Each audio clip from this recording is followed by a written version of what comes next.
Today's video is sponsored by the good folks at Reach.me, a new video response platform that allows you to get a private and confidential video message from your favorite YouTuber or influencer answering your personal question or problem. You can find my profile over at reach.me/Richard Cooper or download the iOS application.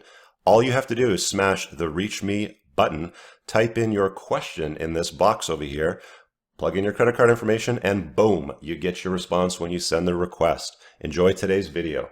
What is up, my brothers from another mother? In today's video, I've got another Skype interview for you with Max over at Spartan Ownership. He asked me a bunch of questions, again, off the cuff, not scripted, about things like intuition, taking ownership, and self-control, masculinity as well. I hope you enjoy this session. It's a bit longer. It's close to about 40 minutes, but again, brings you closer to some questions that I don't normally ask myself that it requires somebody to interview me on. I hope you enjoy the session. Leave a comment below. We'll talk to you guys later. Peace. All right, guys, what's going on? Welcome to a new interview on Spartan Ownership. As you guys know, this channel is all about helping men with self-mastery, being a man, being an entrepreneur, being a warrior, and just taking ownership over your life so that you can get the results you want and stop living in a way that's not in accord with your values, in accord with your purpose. And that's why I reach out to guys like Richard and others who are older than me, who have more experience than me, who are wiser than me, so we can get answers and become stronger. So Richard, can you tell everybody a little bit how you got started in Entrepreneurs in Cars and what you're all about? Yeah, so, well, thanks for having me on, first of all. I started up the YouTube channel, it was about 3 years ago, because I was in a place in my life where I was stuck, and I didn't really know what to do. Wasn't super passionate about the business that I had created 13 years ago. And a lot of the things that I've been doing recently had really exhausted and drained the crap out of me. But all I knew was I liked cars and hanging out with entrepreneurs. So I was listening to a podcast by James Altucher, and he was talking about idea generation, basically marrying up two ideas that you have and kind of like, you know, having idea sex with it and turning it into some sort of a business. And I just created Entrepreneurs in Cars, a YouTube channel. I got the website. And the initial thought was interview entrepreneurs in their success rides and tell the stories about the kind of shit they had to do to get to where they were at, sort of thing. So after about 4 or 5 different episodes, I quickly ran out of friends with cool cars that were willing to do interviews with me. You know, as you know, when you're starting up a YouTube channel and you've got less than, 10,000 subscribers, it's pretty hard to get somebody to talk to you. So I started filling in the gap with my own experiences in business, like dealing with things like, how I would hire people with parties and how I would fire people and how I would use lawyers to my benefit in my business. And business tips started turning into life tips, and people started asking dating tips. And really the channel's kind of just evolved itself into becoming a better version of yourself, taking ownership for your life, taking ownership for your shit, making better choices when it comes to life, making better choices when it comes to intergender relationships with women. I also have a coaching business right now where people book my time for one-on-one calls. Usually comes off a lot of the videos that I do. So that's kind of where I am now 3 years later. Awesome. Glad to have you here. Yeah, man. And I see you picking up a lot. You're at what, like 36,000 subscribers now? Yeah. Nice.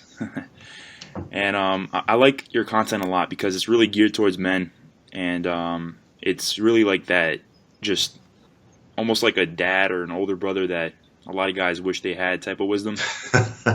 Yeah, I get that a lot. A lot of guys say, you're like the father that I never had when I was growing up. So exactly. I guess it's kind of flattering. Definitely. And because a lot of guys today, and this is something I talk a lot about on my channel, which is the addiction to instant gratification and the importance of discipline, and how a lot of people today are very impulsive, and a lot of guys are struggling with that, myself included. And I'm getting a lot better now, but I always like to ask others that are older than me, wiser than me, and that's what my question is leading up to here. And it's that, what is your thoughts on self-discipline, on instant gratification, self-control, all that? So all of those things matter a lot for guys. Having self-control, having discipline, being able to exercise that muscle in their mind. I I had a coaching call the other day with a guy that was talking to me about his addiction to sugar. And I'm like, what do you want me to tell you? Like, you need to stop eating chocolate bars. Like, like you already know the answer to that. It's like, okay, well, how do you develop that muscle then, right? Like, how do you push yourself through that boundary where it's like, sugar's not good for you, eating candy bars is stupid, picking up, Coca-Cola versus a bottle of water is dumb. You've got to develop the self-control, the self-discipline, because we live in a world where we get showered all day long by marketing messages about, take this pill and lose 50 pounds in a month, or rub this cream under your eye and, you'll rub off 20 years of, wrinkles and stuff, or, take this pill and pop a boner in 2 seconds sort of thing. It's like, we always want like the quick fix, right? Hit the like button, smash the like button, give me the likes on the social media. And we don't operate that way, man. Like, we've been hunter-gatherers for something like 98% of human history. And it's only in recent history that we've been into agriculture and technology and communication and these things that we call smartphones, which make people really stupid, believe it or not. But people want that instant gratification. And it's one of the things that I talk about a lot on my channel is, to become a better version of yourself, you got to take full ownership for your shit. You got to stop blaming other people for your things. You got to stop expecting people to bail you out, putting your hand out and save me sort of thing. Yeah, it's a big theme, man. Definitely. So it's basically fair to say that in most cases, instant gratification is negative. It's harming people. If you expect to roll the dice and start up your first business and turn over and sell it a year later to Facebook or Google or something like that for 500 times multiples, you're a fucking idiot. People want that quick and easy fix. Like, they think things happen, should happen overnight, and they're not willing to do the work. And the truth of the matter is, you got to do the work. Like, nothing comes easy, nothing simple. It's hard. I remember when I started up this YouTube channel, I didn't really, come into it thinking that much would happen. I just knew that I wanted to do it. And I mean, there's probably a good part of me that almost uses it as a therapy session, dispensing advice about shit that had ruined my life or governed certain choices that I've made in my life at the time. And it's like sharing it helped others. And, it's like this big flywheel that just picked up weight and speed and everything like that. Yeah, it totally matters. Awesome. Yeah. Well, it's good.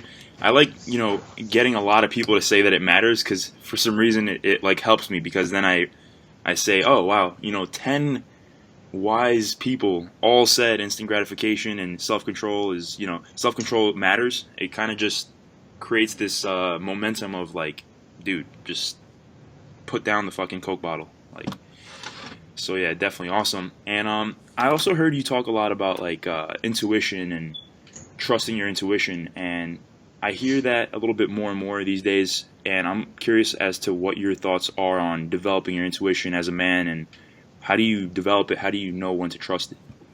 I think guys are incredibly bad at listening to their intuition. I know I have been in my past where anytime I've bet against it, I've always lost 100% of the time. And what intuition looks like for most guys is it's this little voice. I don't know if you remember the cartoons when you were a kid, but you see the little guy, like the good guy in the good suit, the white suit on one shoulder talking to you, and then you got the bad guy in the other suit. Yeah. Well, those are the little voices that are your intuition. And we often don't listen to it as men, because we think that we can just figure it out, or, we'll challenge it, or our rational mind will make a better choice for us. But it happens from beneath the neck, from your heart and your gut is where your intuition speaks to you. And then we try to drown it out by yelling at it with our rational mind.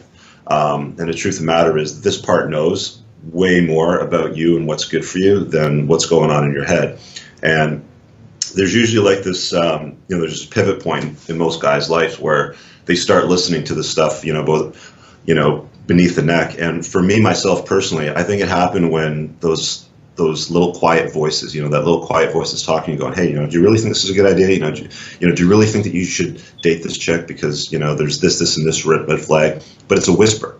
And you don't usually listen to it until it becomes a shout. And that's often when it's too late. That's when she's boiling the bunny in the pot, or she's throwing the log through your front window because she's batshit crazy, right?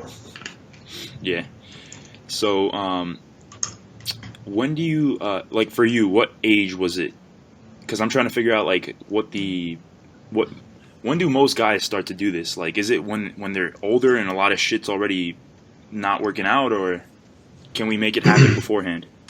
I don't like, it's kind of interesting because I've really grown a lot in the last few months, and I had a conversation with a guy by the name of Paul Elam that does a YouTube channel called Ear for Men, and he said something that was very profound at the time. He said, guys can't have true mental health and clarity until they view the world with red pill awareness, seeing things for what they are. Yeah. We've all seen the scene in the Matrix with the red pill and the blue pill. The blue pill, you kind of go back to sleep and you go back to the way you think things always were, and you take the red pill and you unplug and you say this, and you see shit for what it truly is.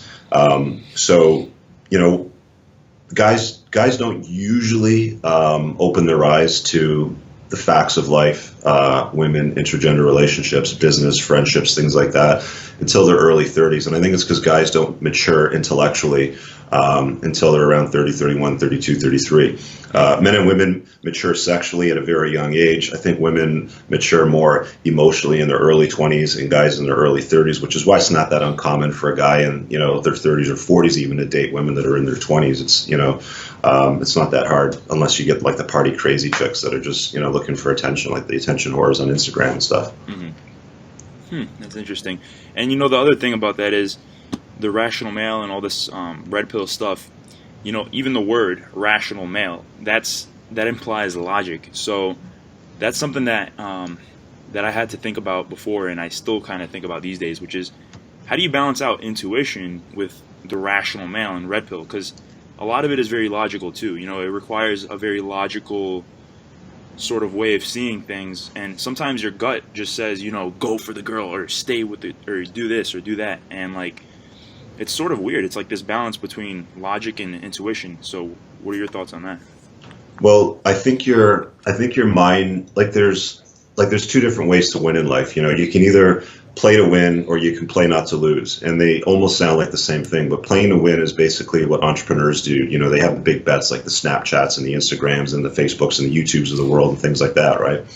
Like that's a play to win play. It's a big play, pays off big at the end. And then there's the playing not to lose thinking, which is more along, women tend to play more not to lose. That's why you see them move into professions like early childhood care, education, teaching, healthcare, government jobs, and stuff like that.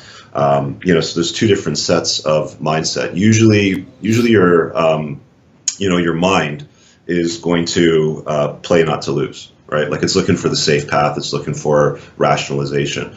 And if you really tune into your intuition, it will get you to win. Like you just know, like it's like, people will call you crazy. And, usually what that'll mean is you either one are batshit crazy, or two, you're about to break through some new barrier that nobody's ever seen before. And that's what's created things like, the Ubers of the world and the Airbnbs and, human excellence and flights to the moon and shit like that. Right. So what you're saying is that when you see things red pill, you're playing more to win? When you see things with a lens of red pill awareness, you see things as they truly are. You see things like hypergamy, which is women's, nature to marry up, to get into relationships up. That's why you see hairdressers dating, marrying the doctors and lawyers. You never see female doctors and lawyers marrying or dating, male hairdressers. It just doesn't happen. Or taxi cab drivers, or the guy that runs a hot dog stand. Yeah. So, there's some consistent things that happen in the world that some people challenge or they view with a blue pill lens, and they'll say, well, hypergamy doesn't exist, or that's bullshit, or how can you put everybody in the same category, or how can you be so shallow not to do that? It's like, fine, if that's the way that you want to see things, that's cool. Good luck with that. One day you will open your eyes, hopefully, when you get burned bad enough and you see the truth. Right. Gotcha. That is true, actually, too, yeah. And you actually answered one of my questions without me even asking it about the maturing till 30 thing, so that's good. And speaking of maturing actually and emotions, you mentioned women being more emotionally mature. These days, everyone knows, men are a lot more emotional and more feeling, more into their feelings. And well, it's because we've been feminized. Exactly, we've been feminized. And I did a long video on that on my channel. It's like half an hour long on, how men have been feminized in recent history. Right. And the thing is that it's tough because a lot of guys, including myself, we were raised by single mothers, and pretty much we're in very feminine environments. So when you grow up in that sort of environment, and then later on you realize, like, holy shit, like, I'm pretty much feminized right now. But it's hard to tell, like, which part of yourself is feminized and which part of it is not. Because when you're in that deep, you don't know where to begin. Like, you don't know what part of yourself is fucked up, basically. So the question is, how do you deal with that feminization, and how much emotion is too much emotion, and especially when dealing with other men? Because a lot of guys like me, we grew up around feminine energy a lot. So when it comes to dealing with other men, there's issues. We don't know how to bullshit with them. We don't know how to talk to them. We get offended and stuff like that. So how do you know, like, what are your thoughts on that, basically? Well, I think like this feminization of male. I titled that video, I think, the pussification of males. But men have been pussified only in the last probably 40, 50 years, like tops. And in like the span of human history, like I can do this on the screen, like here to here. Let's call that like 350,000 years roughly, like with hunter-gathering and all that sort of stuff. If I were to pluck a beard here and put it over here, that would be like recent history, and that's only like the last 200 years. So it's a very small part of recent history where, men have been feminized to the point where we're basically pussified. But I think we know, I think if we tune into our intuition and we really listen to ourselves and what's real, then we'll surrender to it, we'll honor it, and, we'll be able to live in that environment. It's just, in the last, couple of decades, we've been hammered by media, by single mothers, by school systems. And it's like, be kind, be nice, be forgiving. And it's like, boys are supposed to beat the shit out of each other in schoolyards. They don't let boys do that anymore, right? Like that's how they challenge each other. That's how they exercise, with each other. That's how they kind of dominate each other and figure out each other's role. You're not allowed to bully. You're not allowed to bully kids anymore. And there's all these safe spaces where you can go to protect kids from bullying and stuff like that. And all that's doing is creating this special breed of snowflakes. Okay, and snowflakes melt very, very quickly in the real world. And while you might create that, cushy, soft little, nice boy, women don't want to marry that nice, feminized, pussified boy. They don't want to fuck them. They want to fuck the alpha male. Right. Definitely. And when it comes to dealing with other men, what you're saying then is, because you mentioned intuition and sort of tuning into it, surrendering to it. Are you saying, like, if you're in a context with other men and you have a conditioned feminine sort of femininity about yourself, are you saying surrender to the inner voice inside that's sort of telling you how to be more masculine in a way? Yeah, you got to find it deep down inside. There's actually a really good book, Jack Donovan, called The Way of Men. Mm-hmm. Yeah. Worth reading if anybody's looking to kind of like touch into their inner alpha sort of self. It's a long conversation. You could go on for hours about stuff like that. Right. Yeah, I mean, when it comes to dealing with other men, I notice, like, there's an inner voice that says to be a little bit more brash, to stop being so nice, to stop being so polite. But it's like, it takes a lot of courage to sort of unlock that. So I guess, would it be safe to say that courage is a big aspect of when it comes to dealing with other men, when it comes to just shedding your pussified skin, I guess?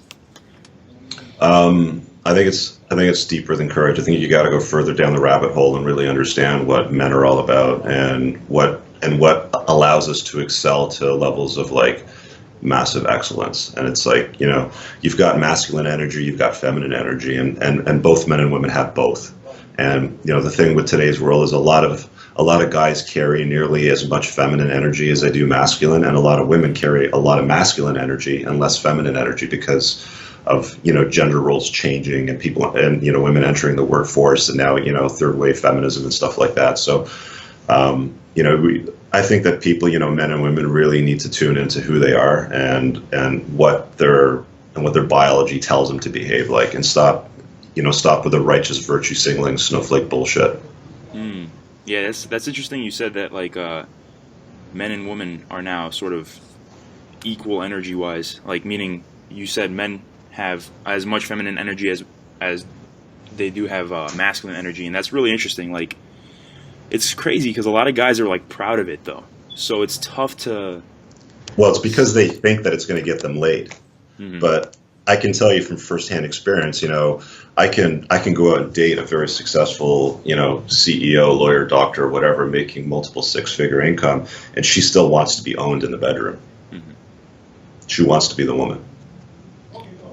Do you think that women that are in those sort of positions of power and success and stuff, obviously they have to develop a degree of masculine energy, but do you think that that those sort of positions damage their essence a little bit?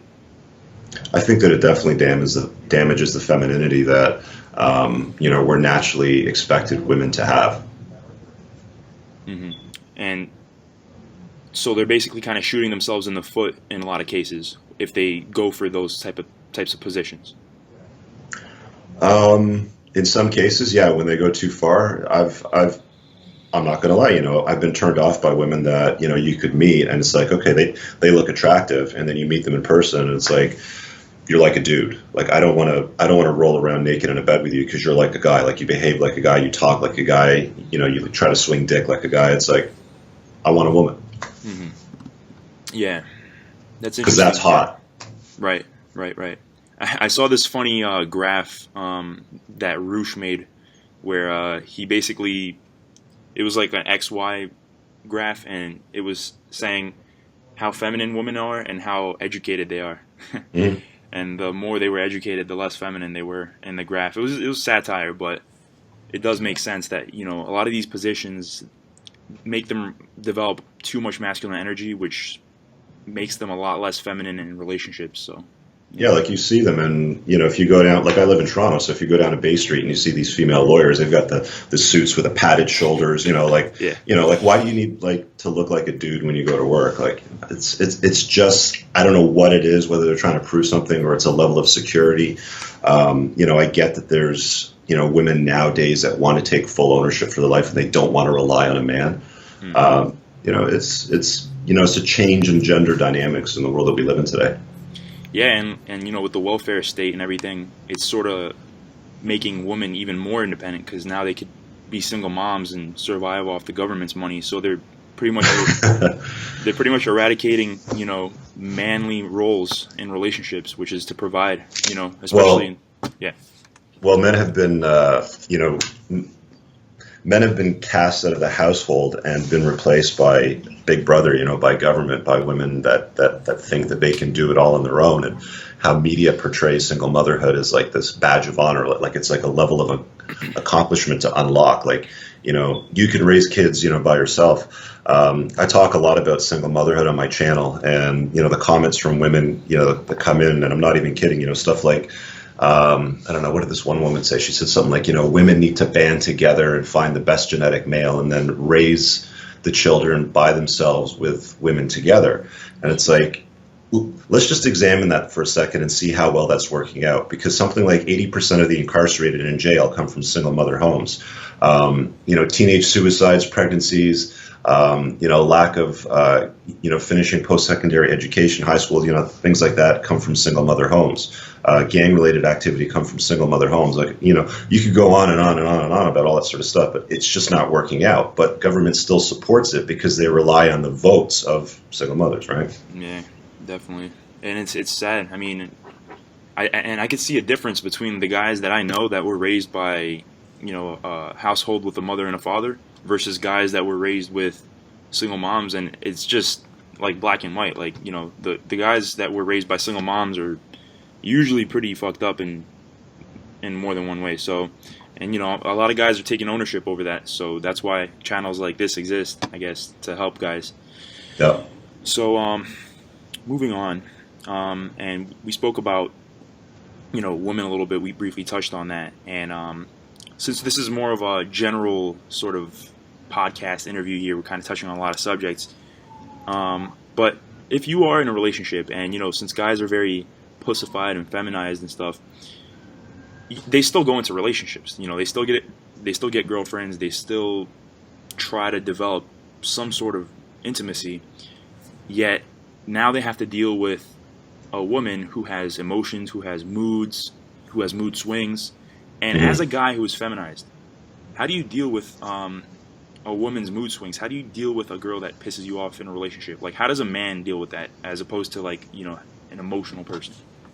Well, I think that guys put up with a lot of shit that they don't need to, honestly. I mean, you get out of life what you tolerate. So, if you're going to tolerate psychotic behavior, and I'm not talking about normal behavior, I'm talking about psychotic, feminine behavior, then you're going to keep getting it, right? I mean, I think there's a stat that was put out, something like 1 in 3 women are on meds for like things like antidepressants or mood swings or something like that.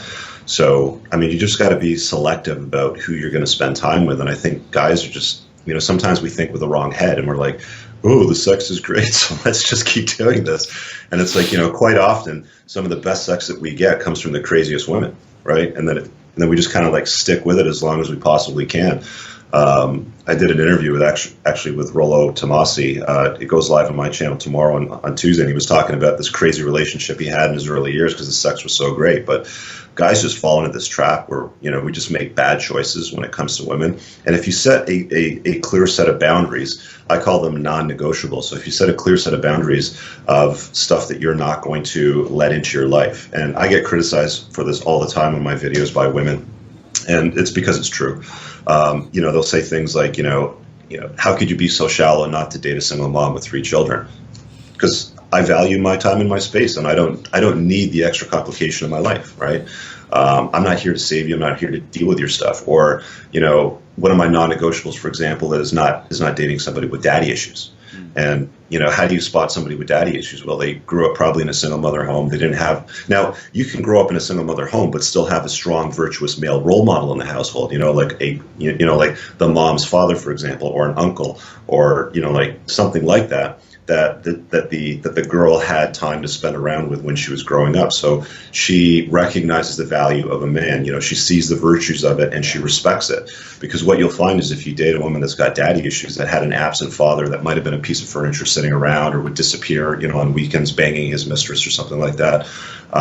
Women like that are usually feminists. They're very liberal oriented. They don't place a whole lot of value on man. They try to do everything themselves. That is until things break and they need the men to come and fix them.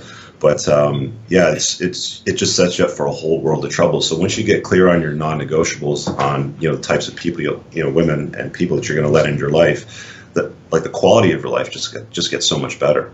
Yeah, definitely, 100% agree on that one.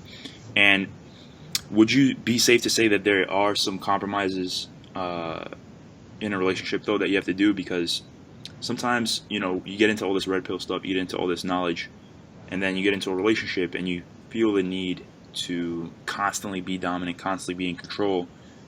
And where's the balance? Like, is there certain stuff that you compromise on? Is there certain moods that you just write off? Because some guys, they go as far as saying, like, as soon as your woman gets too emotional, you gotta, like, put her in her place and all this other stuff. And it's like, I guess there's a time for that, but is there also a time to just, like, be chill, like, go and kind of be, like, passive a little bit? Well, women are usually more emotional than men in general. Like, they're just programmed that way. Having more estrogen, and the way that they behave in general with the menstrual cycles and stuff like that. There's a certain amount that you've got to understand is going to happen when you're cohabitating or dealing with a woman on a regular basis. Like, they'll cry for things that wouldn't bother you. At certain types of the, times of their menstrual cycle. And you just kind of have to suck it up because, it comes with the territory. But there's certain things that are like, out of control that, you just can't, I don't think anyway that guys should waste any energy or resources pandering to. Women that are jealous, for example, if they have like emotional swings and they get into jealousy swings and, they start like digging through your private possessions or, making up things in their mind about shit that's like going on that's really not true, or trying to connect dots that aren't even factual, then that just becomes emotionally draining. So, you've got to be clear about, what is acceptable as far as, like emotional behavior and what's like totally irrational and you don't have time for. Right. Got it. Perfect. Cool. And speaking of dealing with emotional people and people in general, a lot of guys, since they're feminized and basically are too polite, too nice, nice guy syndrome, there are still assholes in this world. There are still narcissists, people that have bad intentions, but guys don't know how to deal with them. Like on one side you have the alpha male kind of dude, but that's like 10% of people, 10% of men, I guess, or 20% of men. And those guys usually know how to deal with assholes. They know how to deal with, they know how to assert themselves. But for the 80% of guys, how do we learn how to deal with assholes? How do we learn how to deal with narcissists and people that like, just how do we assert ourselves better? Well, the way that I see it is our time on earth is limited, and I know that I'm going to die one day. And, like I see, I see my days, my weeks, my life as this energy bar, like a video game. And it's like, I call it giving fucks. So it's like, I only have so many fucks to give in my day, my week, my life. And I want to allocate my fucks to things that are truly fuckworthy. I don't want to allocate my fucks to things that are not fuckworthy, like narcissists, assholes, and things like that. So you just don't pander to them. You don't give them the time of day. And, while some people might criticize that makes you unkind or unreasonable or you should give a shit, it's like, no, I have time that I have to spend in my business, my work, what I'm doing to develop myself and self-care, my daughter, parenting, friendships, things like that. I just don't have energy to allocate to things that are, draining me, that are energy vampires. Mm-hmm. And like, let's say you have somebody like that in your family, because a lot of us do. A lot of guys, message me and they tell me stuff like they're dealing with brothers or uncles that are fucking with them a lot. How do you deal like with people like that in your family though? Because like I get the whole concept of the not giving a fuck, and I really like that. I'm probably gonna use it now. But how do you do it with, I guess, a little bit of social savvy or something? Like, do you insult people sometimes to put them in their place? Is anger a viable option, or is it like calm explanation always? You know what I mean? Any tactics on that? Well, anger is a legitimate response in the face of injustice, right? Okay. So it's a natural reaction. So it's okay to get angry. When you get angry and you pick up things and you throw them around or you hurt somebody, that's not okay. But back to your original question of family, that are draining you or exhausting you. I actually did a video the other day on my channel on that. But there's no new set of rules. Like there's no this is the rule book for everybody else, and then this is the special rule book for family over here, and let's pull this one in sort of thing. It's like, no.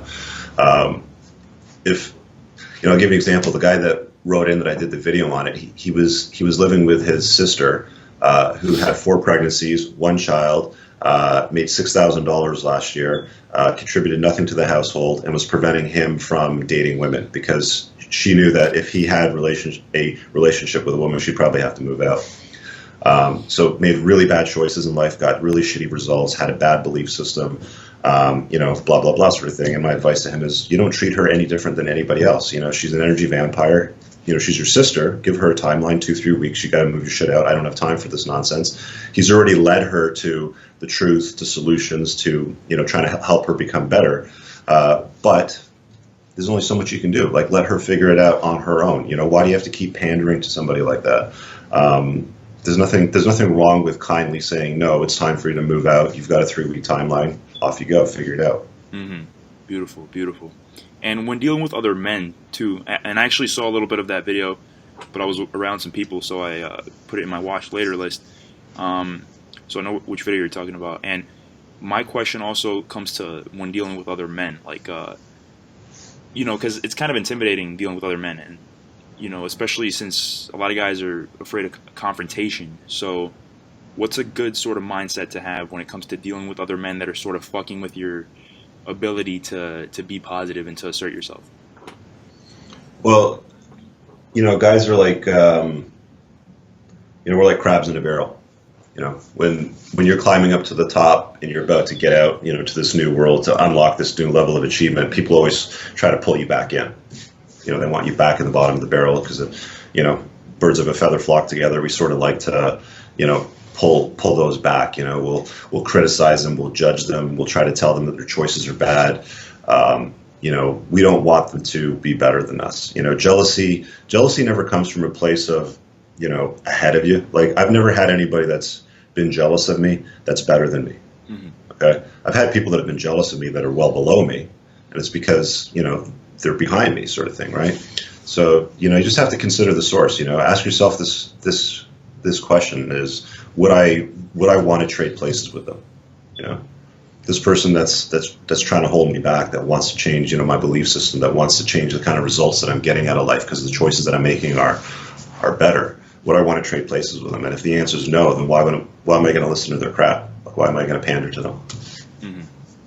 So do you tell people like that to, all right, what I'm trying to say is, like, when it comes to confrontation, is there ever a sort of like thing to keep in mind, I guess, when it comes to confronting a dude? Like, because my fear, and a lot of guys' fear, is just confronting a dude, like, telling someone this is your problem here, like, or do you just kind of?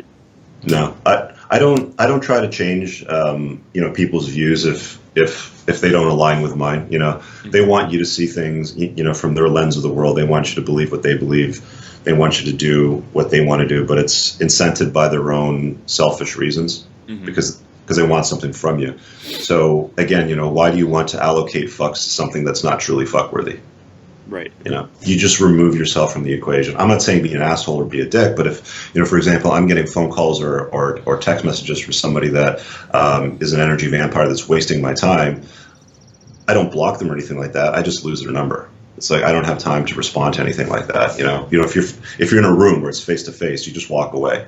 You don't have to be in that room. You don't have to put yourself in that space. There's many people in my life that I've completely cut out just by walking away from the conversation, by leaving the room, by choosing not to go to the next event where that they're going to be, where they're going to drain your energy. It's like, I want to put myself in a room where I know that I'm the dumbest person in the room because I'm going to learn something. If I'm the smartest person in the room, then all these, crabs are going to try to pull me back into the bottom.